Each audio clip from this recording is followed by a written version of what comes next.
दिनेश विकास भैया कल मुड़ी की पानी पीने के लिए पीछे में कॉल गए, पानी पीने के लिए गए तो मेरा भाई खिड़की से बोला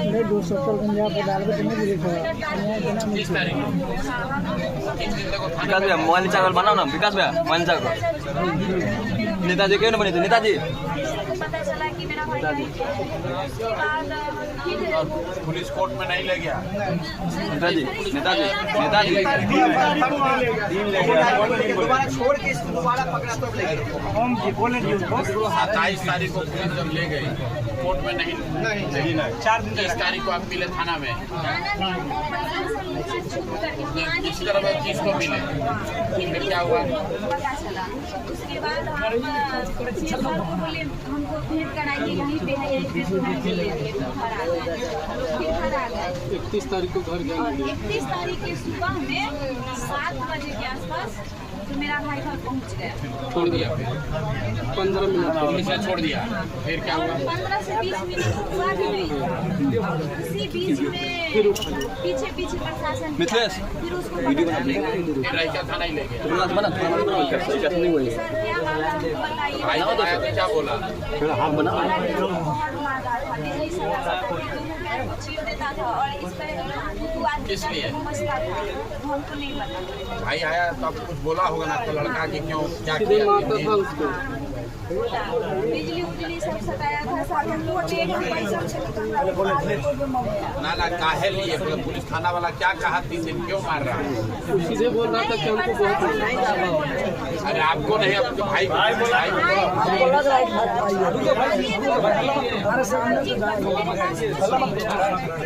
तीन दिन जब थाना में रखा मारपीट कर रहा था तो क्या बोल रहा था पुलिस वाला? पुलिस वाला कुछ नहीं बोल रहा था। खाली मार रहा है। तुम्हारा भाई यहाँ पे नहीं है। अरे आपसे नहीं मुझसे क्या बोला? आपके भाई को क्या बोला? हमको मार रहा है। अरे भाई वहाँ 3 दिन थाना में उसको मार रहा है। 4 दिन तो कुछ थाने उसको कुछ थाना वाला बोल रहा होगा ना कि क्यों मार रहे हैं? कुछ नहीं परिवार से मिलने नहीं दे रहा था। अरे यार तुम परिवार के बात कर रहे हो। हम पूछ रहे हैं कि बोलो भैया, बोलो। आपका के बाद भाई या बहन आपका आया यहाँ तुम अपराधी है, चोर है, बदमाश 10 दिन 15 मिनट के लिए आया। सब कुछ नहीं बोला, सीधे बोला कि तुमको ऐसा धसाएंगे ना, ऐसा धसाएंगे ना कि तुम जिंदगी में कभी उठ नहीं पाओगे। अच्छा ठीक है उसको बोला मारा फिर उसको पकड़ के ले गए। फिर क्या हुआ? बोल रहे थे कि क्या बात है, नहीं ले जाइए, नहीं ले जाइए। फिर हम भाई के साथ हम लोग पहुँचे रैका थाना में बोले कि जब मेरा भाई बेकसूर में ले जा रहे थे, कसूर है तो हम लोग भी तो बेकसूर ही हैं। जब मेरे भाई को जेल भेज रहा है तो हम लोग को भी जेल भेजिए, क्योंकि हम चारों जेल जाएंगे। जब मेरा भाई निकलेगा तो हम लोग भी निकलेंगे जेल से। बोला था कि तुमको बढ़िया ऐसा फंसाएंगे ठीक है कभी नहीं निकल फिर क्या हुआ? उसके बाद हम बोले, हम जिद कर रहे थे कि हम भी जेल जाएंगे। तो उसके बाद हमको उठा करके उधर ले गया पकड़ करके महिला सिपाही सब।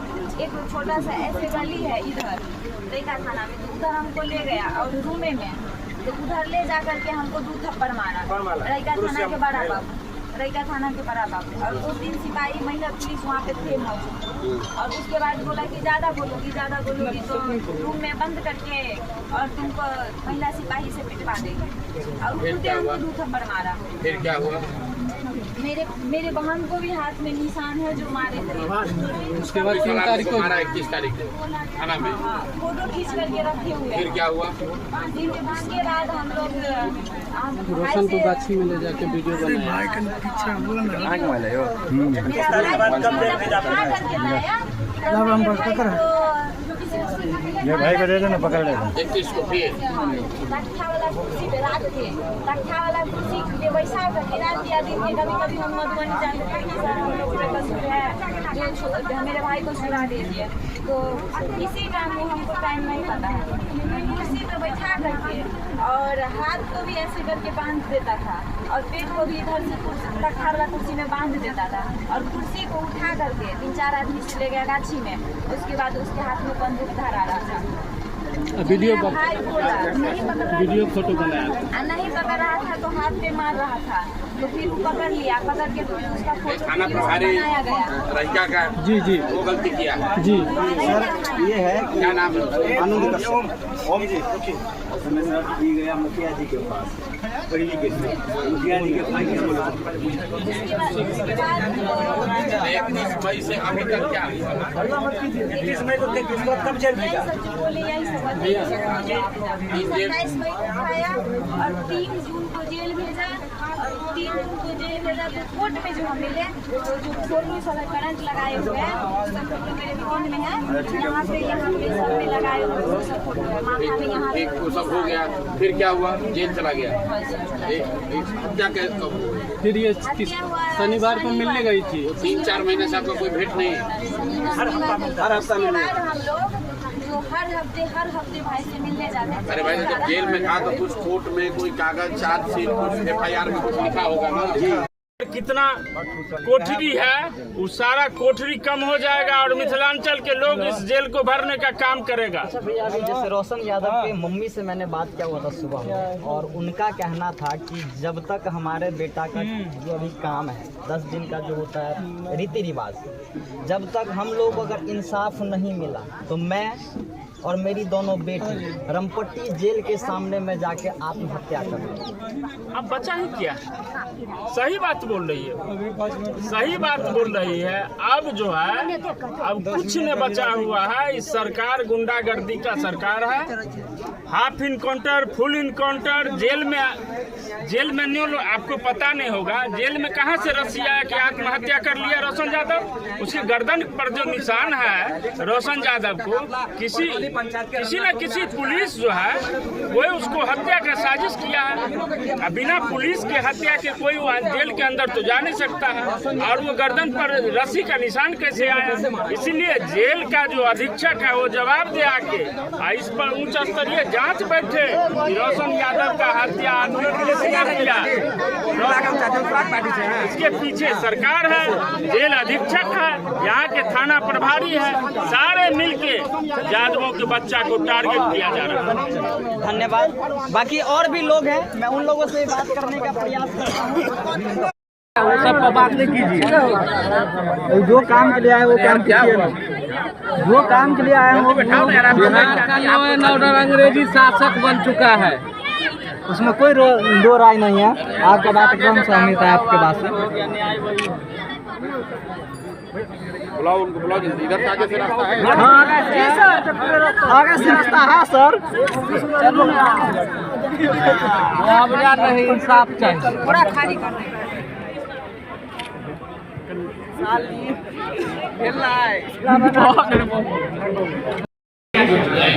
काट नहीं दिया गया है, कटा हुआ है जो भी है।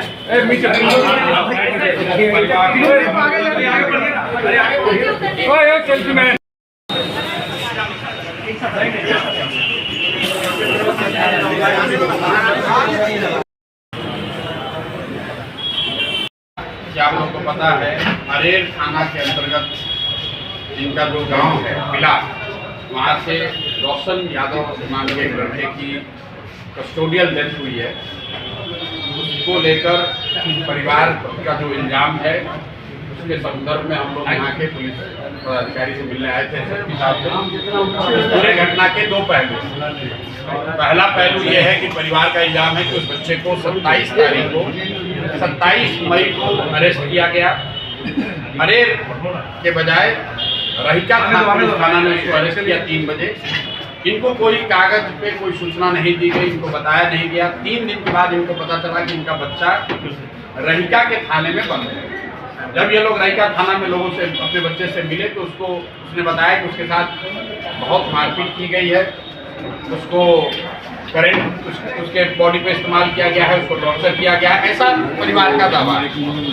31 तारीख को इनके मुताबिक सुबह में पुलिस ने उसको छोड़ दिया, लेकिन फिर आधे घंटे में उसको अरेस्ट कर दिया आर्म्स एक्ट में। पुलिस का वर्जन यह है कि कहीं गोली चली थी, उस आर्म्स एक्ट में उस बच्चे को अरेस्ट किया गया है। बाद में भी करीब 2 महीने 9-10 दिन के बाद उसकी कस्टोडियल डेथ हुई है, कारा में यहाँ उसकी डेथ हुई है। तो एसएसपी साहब ने 2 बातें कही।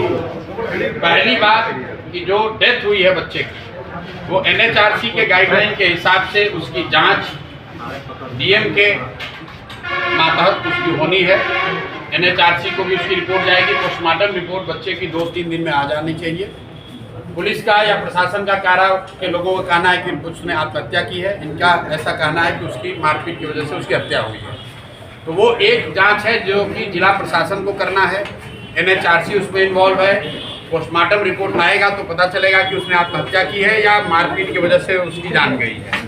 लेकिन उससे जो बड़ा पहलू ये है कि जो 27 मई को जिला पुलिस ने, रहिका थाना ने इनके बच्चे को जो अरेस्ट किया था, उसकी सारी जवाबदेही जिला पुलिस की है। और एसएसपी महोदय ने आज ये कहा है कि 10 दिन के अंदर 27 तारीख को क्यों उस बच्चे को अरेस्ट किया गया, और अगर अरेस्ट किया गया तो क्यों इनको लिखित सूचना नहीं दी गई, रहिका थाना में बिना कोर्ट में प्रोड्यूस किए हुए उस बच्चे को क्यों रखा गया, उसके साथ मारपीट की गई, उसको टॉर्चर किया गया।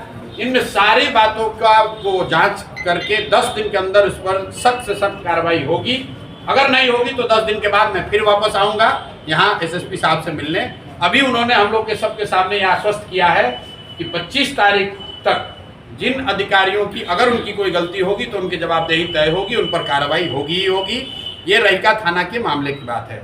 दूसरा, जो मंडल कारा में रहते हुए उसकी डेथ हुई है, वो जांच का विषय है। वो जांच अभी चल रही है। पोस्टमार्टम रिपोर्ट 2 या 3 दिन में उन्होंने कहा है आ जाएगी। डीएम उसमें इन्वॉल्व है, एनएचआरसी उसमें इन्वॉल्व है। तो एसएसपी साहब का ऐसा कहना है कि उसमें जो एनएचआरसी की गाइडलाइन है उसके हिसाब से, चूँकि कारा के अंदर उस बच्चे की मृत्यु हुई है, तो एनएचआरसी के गाइडलाइन के हिसाब से वो जांच को किया जाएगा। तो पहले पहलू की जिम्मेवारी जिला पुलिस प्रशासन की है। उन्होंने जिम्मेवारी स्वीकार की है, उन्होंने जांच की बात स्वीकार की है। 10 दिन का समय सीमा तय किया है। रहिका पुलिस थाने की भूमिका या उससे जुड़े हुए कोई भी पुलिस पदाधिकारी की कोई भूमिका जो भी रही होगी उसकी जांच करेंगे और जो उचित कार्रवाई होगी वो करेंगे 10 दिन के अंदर। सर, इस तरह की घटना की पुनरावृत्ति ना हो, जिसके लिए आप लोग क्या करेंगे? देखिए, पुनरावृत्ति न हो ये तो प्रशासन का, सरकार का मामला है। हम लोग तो बस यही उनसे आज आग्रह करने आए थे कि जो पीड़ित परिवार है, बहुत गरीब घर के लोग हैं, देखने से ऐसा नहीं लगता है कि ये कोई क्रिमिनल हैं। इनकी ये माँ है बच्चे की, इनके हस्बैंड की डेथ हो गई है पहले किसी रेल एक्सीडेंट में, इनके पैर में हवाई चप्पल तक नहीं है। 2 इनकी बच्चियां हैं, एक ने आग दिया है और एक बड़ी बहन है।